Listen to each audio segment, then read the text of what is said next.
Hello everyone, my self Rahul Mehra और मैं आज आपसे डिस्कस करने वाला हूँ सॉलिड स्टेट का वॉइड टॉपिक। ठीक है, वॉइड एक्चुअली में होता क्या है उसको सबसे पहले डिस्कस करेंगे। उसके बाद में उससे रिलेटेड क्वेश्चंस किस प्रकार से पूछे जाते हैं और उनसे किस तरीके से हम डील करेंगे वो आज की वीडियो में हम यहाँ पर डिस्कस करेंगे। ठीक है, तो देखिए वॉइड क्या होता है। जब क्रिस्टल के अंदर कंस्टिट्यूएंट पार्टिकल का जब अरेंजमेंट करते हैं तो अरेंजमेंट के दौरान क्या होता है, कुछ स्पेस रह जाता है। उस स्पेस को हम क्या बोलेंगे, वॉइड बोलेंगे। उस स्पेस को हम क्या बोलेंगे, वॉइड बोलेंगे। ठीक है, तो जब कंस्टिट्यूएंट पार्टिकल का अरेंजमेंट करते हैं क्रिस्टल के अंदर तो कुछ स्पेस रह जाता है, उस स्पेस को हम क्या बोलते हैं, वॉइड कहते हैं। ठीक है, तो देखो ये जो वॉइड होता है ना, ये एटम की तुलना में बहुत छोटा जगह होता है। ठीक है, एटम की तुलना में या कंस्टिट्यूएंट पार्टिकल की तुलना में बहुत छोटा स्पेस होता है, इसलिए यहाँ पर मोस्टली क्या पाए जाते हैं, कैटायन पाए जाते हैं। कुछ स्ट्रक्चर के अंदर, कुछ क्रिस्टल के अंदर क्या होता है, एनायन भी पाया जाता है, लेकिन मोस्टली वॉइड्स के अंदर क्या पाए जाते हैं, कैटायन प्रेजेंट होते हैं। मोस्टली क्या प्रेजेंट होते हैं, कैटायन प्रेजेंट होते हैं। मोस्टली यहाँ पर क्या प्रेजेंट होते हैं, कैटायन प्रेजेंट होते हैं। ठीक है, मोस्टली, कभी कभी एनायन भी प्रेजेंट होती है, मैंने मोस्टली लिखा है। ठीक है, अब बात करता हूँ वॉइड कितने टाइप के होते हैं, क्या होते हैं, कितने होते हैं। ठीक है, तो मोस्टली हम तीन वॉइड को हम यहाँ पर डिस्कस करते हैं। लास्ट वीडियो के अंदर मैंने हल्का सा बता दिया था आपको वॉइड के बारे में। ठीक है, तो मोस्टली हम तीन वर्ड को हम यहाँ पर पढ़ेंगे। सबसे पहले तो हम बात देखते हैं 2D के अंदर। जब क्या होता है, जैसे मैंने तीन एटम को अरेंज किया तो इस प्रकार से एटम को अरेंज करते हैं तो ये जो हमारा ब्लैंक, ये जो स्पेस रह गया, ये जो स्पेस है, इस स्पेस को हम बोलते हैं ट्राइगोनल वर्ड। क्या बोलते हैं, ट्राइगोनल वर्ड। क्या बोलते हैं, ट्राइगोनल वर्ड। इसका कुछ स्पेस प्रकार से होता है। जब हम इसको इनको मिलाएंगे तो इसका स्पेस कुछ मेरे को इस प्रकार से मिलेगा। इसका जो ज्योमेट्रिकल शेप है वो इस प्रकार से मिलेगा। ठीक है, इसका जो शेप क्या होगा हमारा, इस प्रकार से मिलेगा, ट्रायंगुलर वर्ड का।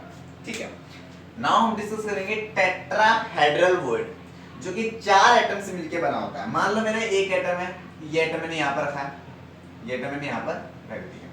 ठीक है, अब देखो मान लो इसको पूरा एटम इस प्रकार से बनाता हूँ। ये मैंने एटम रख दिया, ये एक एटम है। ठीक है, इस एटम के ऊपर मैं यदि एक एटम यहाँ रख देता हूँ, एक एटम में यहां रख देता हूं और एक एटम में यहां रख देता हूं। ठीक है, तो मुझे पता चलेगा कि ये जो मैंने ये एटम यहां रखे हैं, तो यहां पर जो मुझे यहाँ पर जो स्पेस दिखेगा, यहाँ पर मुझे जो ये वाला स्पेस दिखेगा काला काला सा, मतलब यहाँ पर स्पेस मुझे नीचे वाले एटम का कुछ पार्ट मुझे यहाँ से दिखाई देगा। तो जो स्पेस है, इस स्पेस को मैं बोलता हूँ टेट्राहेड्रल वर्ड। क्या बोलता हूँ, टेट्राहेड्रल वर्ड। क्या बोलता हूँ, टेट्राहेड्रल वर्ड। इसके ज्योमेट्रिकल शेप की बात करते हैं तो इसका ज्योमेट्रिकल शेप कुछ प्रकार से बनता है। ठीक है, इस प्रकार से बनता है इसका ज्योमेट्रिकल शेप, इसे बोलते हैं टेट्राहेड्रल वर्ड। ठीक है, अब देखिएगा चार एटम से मिलके बनने वाला वर्ड टेट्राहेड्रल वर्ड हुआ, तीन एटम से मिलके बनने वाला जो वर्ड हुआ उसे ट्राइगोनल वर्ड बोलते हैं। अब बात करते हैं छह एटम से मिलके बनने वाला, हेक्साहेड्रल नहीं बोलेंगे, छह एटम से मिलकर बनने वाला जो हमारा वर्ड होगा उसे हम बोलेंगे ऑक्टाहेड्रल वर्ड। क्या बोलेंगे, ऑक्टाहेड्रल वर्ड। मान लो तीन एटम कुछ इस प्रकार से रखे हैं, तीन एटम कुछ इस प्रकार से रखे हैं। ठीक है, और इन्हीं एटम के ऊपर मैं तीन एटम कुछ इस प्रकार से देता हूं, या तीन कंस्टिट्यूएंट पार्टिकल में कुछ इस प्रकार से रख देता हूं। तो मेरा ये जो स्पेस होगा, यहाँ पर जो स्पेस है, ये जो वर्ड है, इस वर्ड को मैं बोलूंगा ऑक्टाहेड्रल वर्ड। क्या बोलूंगा, ऑक्टाहेड्रल वर्ड बोलूंगा। इस ऑक्टाहेड्रल वर्ड का मैं जब ज्योमेट्रिकल शेप देखता हूं तो किस प्रकार से होगा,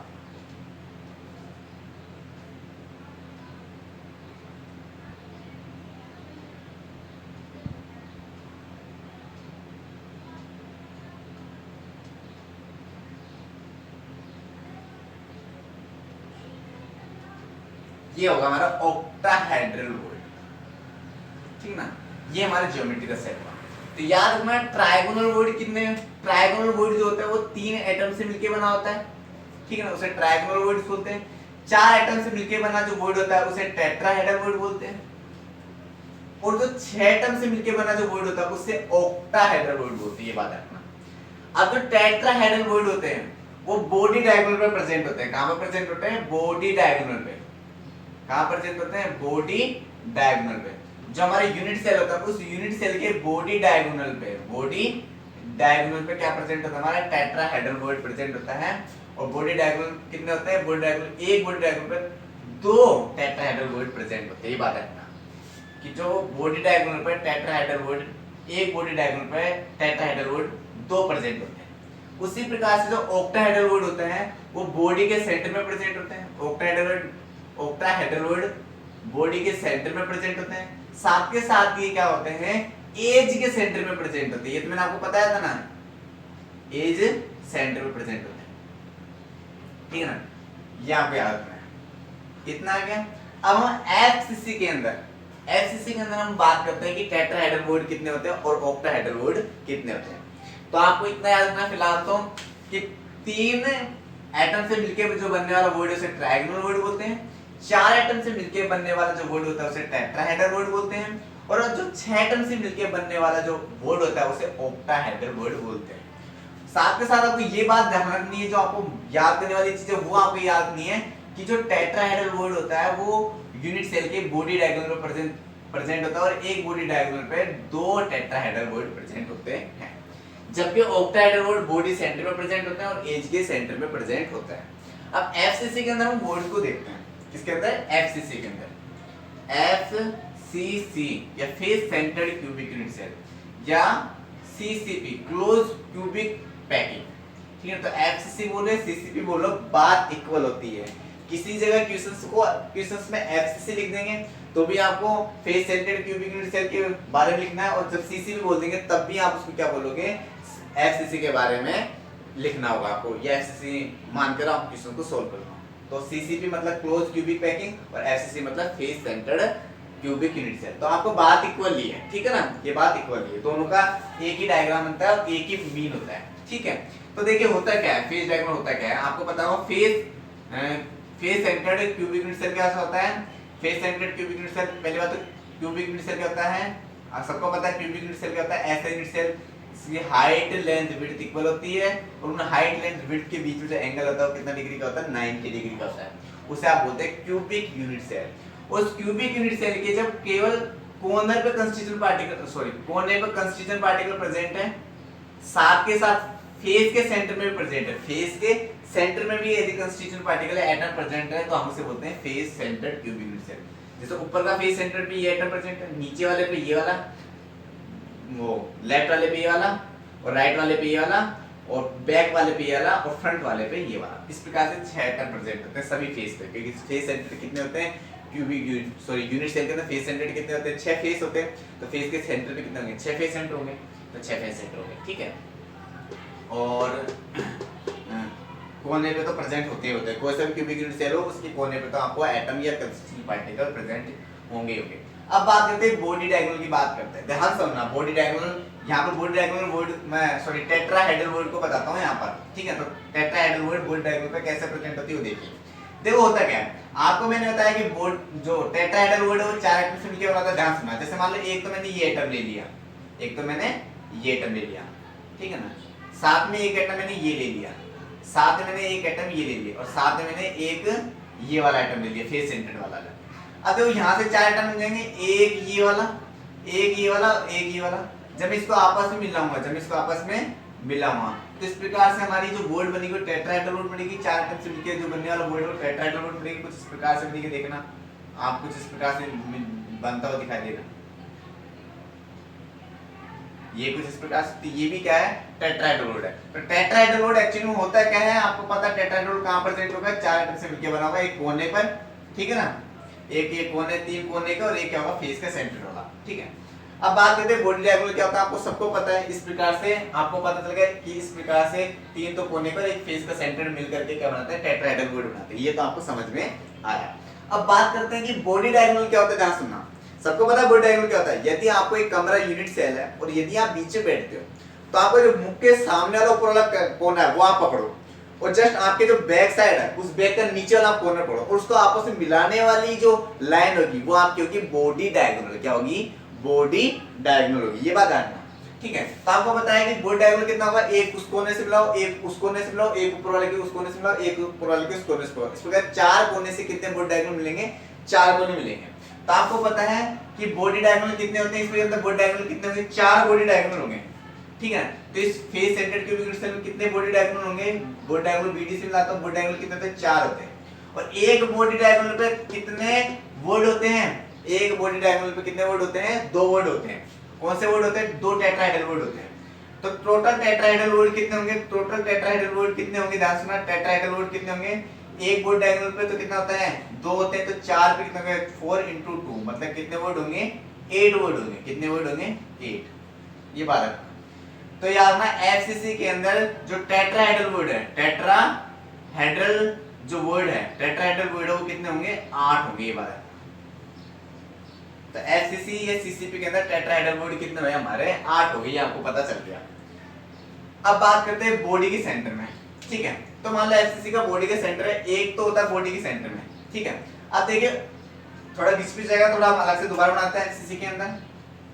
ये एक एफसीसी बना दिया हमने, ये हमने एक एफसीसी बनाया। ठीक है, ये एक एफसीसी बनाया हमने।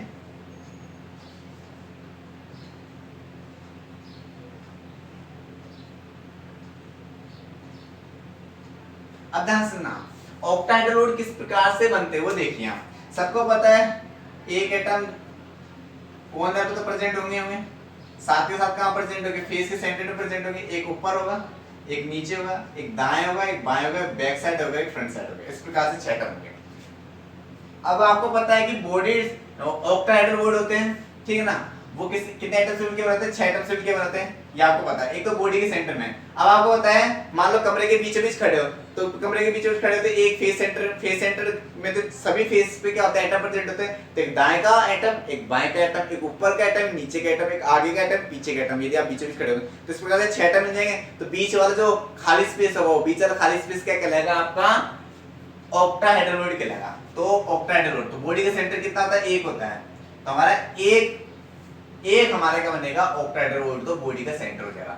अब बात करते हैं एज के सेंटर में। मतलब एज ही होता है, आपको पता है एज कितना होता है, और टोटल एज कितने होते हैं सबको पता है? 12 होते हैं। कितने होते हैं टोटल एज? कितने होते हैं? 12 होते हैं। मैंने वीडियो के अंदर बताया है। तो एज के सेंटर में एक वर्ड होता है। कौन सा वर्ड होता है? ऑक्टाहेड्रल वर्ड होता है। अब आप बोलोगे सर ये एटम कितने से मिलकर बनता है? देखो 1 2 3 एटम दिए हो गए। जस्ट अगर मैं इसके भाई आपको ये तो पता है ये तो यूनिट सेल होता है। ये यूनिट सेल क्या होता है आपको पता है? किसके अंदर से निकाला? मैंने लेटिस के अंदर से निकाला है, क्रिस्टल लेटिस के अंदर से ये यूनिट को निकाला है। तो आपको पता है ये जो एज होगा, ये एज क्या होगा? इस एज के साइड पीछे भी क्या होगा? एक क्या होगा? यूनिट सेल होगा। उनके दोनों ऊपर इसके ऊपर भी यूनिट सेल होगा, इसके जो पीछे यूनिट सेल है उसके जस्ट ऊपर भी क्या होगा? यूनिट सेल होगा। इस प्रकार से क्या होगा? 3D में देखोगे आप तो आपको पता चलेगा कि देखो ये अगर मैं यहाँ पर एज के सेंटर में देखता हूँ, इस एज के सेंटर में ऑक्टाहेड्रल वर्ड कैसे बनेगा? देखो एक एटम चाहिए, 2 एटम ये रहा। ठीक है, ये जस्ट इस फेस का इधर वाला एटम है, मतलब आगे वाला एटम है। ठीक है, तो आपको पता है इसके जस्ट पीछे भी कोई एटम होगा। मान लो ये रहा, ये तो ये आगे वाला सेंटर का हो गया, पीछे वाला हो गया। ठीक है, ये तो समझ आ गया। 1 2 3 और ये 4 हो गया। ठीक है, अब आप देखोगे एक तो नीचे वाला हो गया और एक जस्ट इसके ऊपर वाला हो गया। तो इस प्रकार 6 एटम हो जाएंगे। 6 एटम से मिलकर बन जाएगा। ये देखो एक नीचे वाला हो गया और एक जस्ट के ऊपर वाला हो गया। एक ये फेस के इधर वाला हो गया, तो जस्ट इसके उधर के साइड वाला एक एटम का। तो इस प्रकार से 6 एटम मिलके बन जाएंगे हमारा एज सेंटर का वर्ड। तो आपको पता है कि अगर यहाँ पर कोई एटम रहता है तो यहाँ पर कोई वर्ड रखता हो तो एक वर्ड कितने कॉन्टेक्ट में आएगा? एक जो वर्ड एक एज कितने कॉन्टेक्ट में होता है? 4 में आता है। तो यहाँ पर जो वर्ड होगा वो कितने कॉन्टेक्ट में आएगा? 4 के कॉन्टेक्ट में आएगा, 4 यूनिट सेल का। तो इस यूनिट सेल के अंदर वर्ड कितना काउंट होगा? 1/4 काउंट होगा। टोटल एज कितने होते हैं? 12 होते हैं।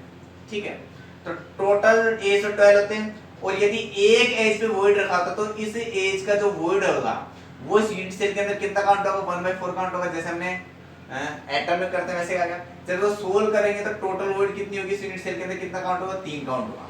तो ये हमारा एज सेंटर में जो यूनिट सेल होगा वो कितना यूनिट होगा? सॉरी, एज सेंटर में जो हमारा वर्ड होगा, कौन सा वर्ड? ऑक्टाहेड्रल वर्ड होगा, वो कितना होगा? 3 होगा। तो इस प्रकार से बॉडी सेंटर एफसीसी के किसपे? एफसीसी के बॉडी सेंटर पे एक ऑक्टाहेड्रल वर्ड होता है, जबकि ए सेंटर पे कितना होता है? 3 में क्या होते हैं हमारे? ऑक्टाहेड्रल वर्ड होते हैं। तो इस प्रकार से ऑक्टाहेड्रल वर्ड कितने होते हैं एफसीसी के अंदर? टोटल वर्ड होते हैं 4। कितने होते हैं? 4। अब एक कंक्लूजन निकालते हैं। आपको इतना पता चला कि एफसीसी के अंदर टेट्राहेड्रल वर्ड तो कितने होते हैं? 8 होते हैं, जबकि ऑक्टाहेड्रल वर्ड कितने होते हैं? 4 होते हैं। ठीक है, अब एक कंक्लूजन निकालना, बहुत अच्छा कंक्लूजन है, ध्यान से सुनना। ठीक है ना, ध्यान से यहाँ पर बहुत अच्छे से देखना। देखो मैं बोलता हूँ एफसीसी के अंदर जो एटम की संख्या है जैसे रैंक ऑफ यूनिट सेल बोलते हैं, तो एफसीसी के अंदर कितना होता है, एक तो कोनर वाले होते हैं, ठीक है, और फेस सेंटर पे कितने होते हैं, 3 होते हैं, ठीक है। तो आपको पता है कि एफसीसी के लिए जेड की वैल्यू कितनी होती है, 4 होती है, ठीक है। तो टेट्राहेड्रल वुड, जो टेट्राहेड्रल वुड है वो कितने होंगे हमारे, 8 होंगे, क्या होंगे, 8 होंगे, ठीक है। और ऑक्टाहेड्रल वुड कितने होंगे, ऑक्टाहेड्रल जो वुड है वो हमारे कितने होंगे, 4 होंगे, ठीक है। तो ये आपने निकाला कि यदि रैंक ऑफ यूनिट सेल 4 है, यदि जेड की वैल्यू हमारी 4 है, तो ऑक्टाहेड्रल वुड भी हमारे कितने होंगे, 4 होंगे।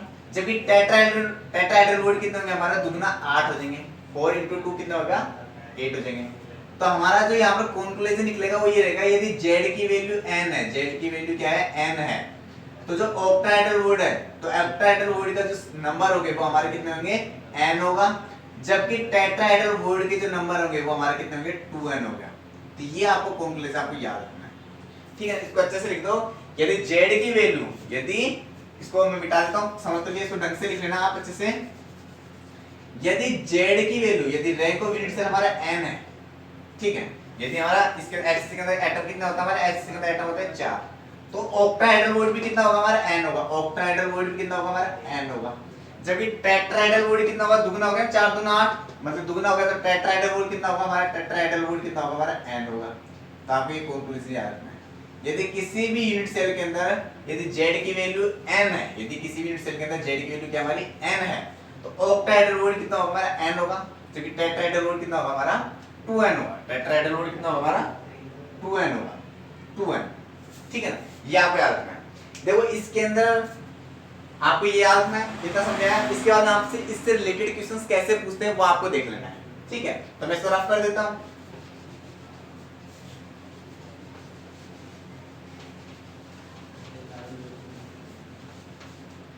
तो क्वेश्चंस को समझने के लिए आपको याद रखना है कि जो हमारा टेट्राहेड्रल वुड है और ऑक्टाहेड्रल क्या है, वुड है। वो टेट्राहेड्रल वुड तो कहां प्रेजेंट होता है, केवल और केवल कहां प्रेजेंट होता है, आपको मैंने बताया था बॉडी डायगोनल पे, बॉडी डायगोनल पे। और एक बॉडी डायगोनल पे कितना प्रेजेंट होता है, 2 होते हैं। जबकि ऑक्टाहेड्रल वुड कहां प्रेजेंट होता है, बॉडी के सेंटर में जो कि 1 होता है, और एज के सेंटर में जो कि कितने होता है, 3 होते हैं, ठीक। ये बात आपको देखना है। और मैंने बात आपको बताया था यदि z की वैल्यू n है, z की वैल्यू n है, तो जो हमारा ऑक्टाहेड्रल वुड है वो कितना होगा हमारा, n होगा। जबकि टेट्राहेड्रल वुड कितना होगा, 2n होगा। आपको ये चीजें ध्यान रखनी है और क्वेश्चंस को सोल्व करना है। अब इनसे रिलेटेड क्वेश्चंस कैसे आते हैं वो पूछ लो। अब इनसे रिलेटेड क्वेश्चन यही आते हैं कि जैसे आपको एक यूनिट सेल दे दिया, मान लो एक सीसीपी यूनिट सेल दे दिया, क्या दे दिया, सीसीपी हमारे क्या है, एक यूनिट सेल है। क्वेश्चन दे दिया है कि सीसीपी हमारे यूनिट सेल है, ठीक है, जिसमें ऑक्टाहेड्रल जो वुड है, ऑक्टाहेड्रल जो वुड है वो तो कितने होते हैं, 1 ऑक्टाहेड्रल वुड होता है 50% होते हैं। जबकि जो टेट्राहेड्रल वुड है, टेट्राहेड्रल वुड है वो हमारे 2/5 होते हैं। टेट्राहेड्रल वुड कितने होते हैं, 2/5 होते हैं, किसके, रैंक ऑफ यूनिट सेल के। टेट्राहेड्रल वुड कितने होते हैं, 2/5 होते हैं। तो हमें इस सीसीपी का क्या निकालना है, फॉर्मूला फाइंड करना है। इस सीसीपी का क्या करना है, फॉर्मूला फाइंड करना है। ये क्वेश्चन आता है कि हमारा क्वेश्चन क्या दिया है, क्वेश्चन क्या पूछेगा, एक सीसीपी है या एफसीसी बोल देगा कि एक सीसीपी यूनिट सेल है। इस सीसीपी यूनिट सेल में ऑक्टाहेड्रल वुड कितना था, 50% है। इसके अंदर टेट्राहेड्रल वुड कितना था, 2/5 कवर किए हुए हैं। टेट्राहेड्रल वुड कितने, 2/5 है, ठीक है। तो हमें इसको फॉर्मूला फाइंड करना है। तो ध्यान सुना, आपको पता है सीसीपी दे दिया, तो सीसीपी के लिए जेड की वैल्यू कितनी आएगी, सीसीपी के लिए यहां पे सोल्व करता हूं, सीसी के लिए जेड की वैल्यू कितनी आएगी, 4 होगी, सबको पता है, ठीक है। अब आप बात सुना, तो यहां पर ऑक्टाहेड्रल वुड कितने होंगे, ध्यान सुना, ऑक्टाहेड्रल वुड कितने होंगे, 4 होंगे। यदि 4 है तो ऑक्टाहेड्रल वुड भी 4 होंगे। जबकि टेट्राहेड्रल वुड कितने होंगे, टेट्राहेड्रल वुड कितने होंगे, 2 है, मतलब कितना, 2 × 4, मतलब कि टेट्राहेड्रल वुड कितना होगा, 8 होगा। ये तो आपको पता चल गया। अब आप बताओ ऑक्टाहेड्रल वुड तो कितना है, 50% ही है। ऑक्टाहेड्रल वुड तो कितना है, 50% ही है। ऑक्टाहेड्रल वुड तो कितना है हमारा, 50% है, ठीक है। तो ऑक्टाहेड्रल वुड कितना हमारा 50% है, तो मतलब 4 × 50% मतलब 50 × 100, ठीक है। ऑक्टाहेड्रल वो तो 2/5 है, मतलब 8 × 2/5 है। जब सोल्व करेंगे तो 60/5 आ जाएगा, इसको सोल्व करेंगे तो कितना आ जाएगा, 2 आ जाएगा, ठीक है। तो इसका फॉर्मूला आएगा ऑक्टाहेड्रल वुड तो हमारे 2 आएंगे, जबकि हमारा टेट्राहेड्रल वुड कितना आएगा 8 आएगा। अब क्वेश्चन में बोला इसका फॉर्मूला फाइंड करना है, तो सीधा क्या थे क्वेश्चन में देगा ऑक्टाहेड्रल वुड मान लो A है, टेट्राहेड्रल वुड मान लो B है, ये कुछ भी दे देगा, ऑक्टाहेड्रल वुड X है या टेट्राहेड्रल वुड आपको Y है, कुछ भी दे देगा, आप सीधा ऑक्टाहेड्रल वुड टेट्राहेड्रल वुड के द्वारा हम क्या करेंगे फॉर्मूला निकालेंगे। ठीक है, तो आपको पता ऑक्टाहेड्रल वुड को O से मान लेते हैं, ऑक्टाहेड्रल वुड हमारा कितना आ जाएगा 2 आ जाएगा, जबकि टेट्राहेड्रल वुड कितना आ जाएगा हमारा 16/5 आ जाएगा। अब आपको पता है जब इसको आपको पता है ऐसे तो कभी फॉर्मूला लिखा नहीं जाता है, ठीक है, तो आप क्या करोगे इसका क्या करोगे, इसको क्या करेंगे, इसका क्या है रेशियो निकाल लेंगे, तो रेशियो कैसे निकालेंगे 5 आ गया, ठीक है ना, तो 10 60, तो इसको आप सोल्व करोगे तो आपको ये आएगा, तो इसको जो सर रेशियो निकाल लेंगे तो ये आ जाएगा O10 मतलब ऑक्टाहेड्रल 10 जो कि टेट्राहेड्रल 16, ये हमारा आ जाएगा फॉर्मूला। यहाँ पर ऐसे बोलते हो ऑक्टाहेड्रल वुड हमारा A है जो 50% आता है, जबकि इसके अंदर टेट्राहेड्रल वुड का B है जो कि 2/5 है, इस प्रकार से आपसे क्वेश्चन पूछा जाएगा। तो आपको पता है ना फॉर्मूला, आपको मैंने पहले बताया फॉर्मूला निकालने का ऐसा आ जाए तो इस तरीके से फॉर्मूला लिखते हैं अपन, ठीक है ना, इस तरीके से ये बता सकते हैं वुड इतने वुड है, ऑक्टाहेड्रल वुड 2 है, तो टेट्राहेड्रल वुड कितना है 16/16 रेशियो 5 है, लेकिन जब फॉर्मूला निकालेंगे तो क्या करेंगे सोल्व करने के बाद हम क्या रखेंगे फॉर्मूला को यहाँ पर लिखेंगे। ठीक है, तो आपको इस तरीके से क्वेश्चन निकालना है। क्वेश्चंस के लिए आपको ये आपको याद रखना कि वर्ड्स के अंदर मोस्टली कैटायन होते हैं, लेकिन कुछ एक स्ट्रक्चर के अंदर कुछ एक यूनिट सेल के अंदर एनायन भी प्रेजेंट होते हैं। जब हम आयनिक क्रिस्टल पढ़ेंगे, जब हम आपको डिस्कस करेंगे। तो आज के लिए केवल इतना ही। अगर यदि कोई भी डाउट हो तो आप कमेंट बॉक्स में कमेंट करना। ठीक है, थैंक यू।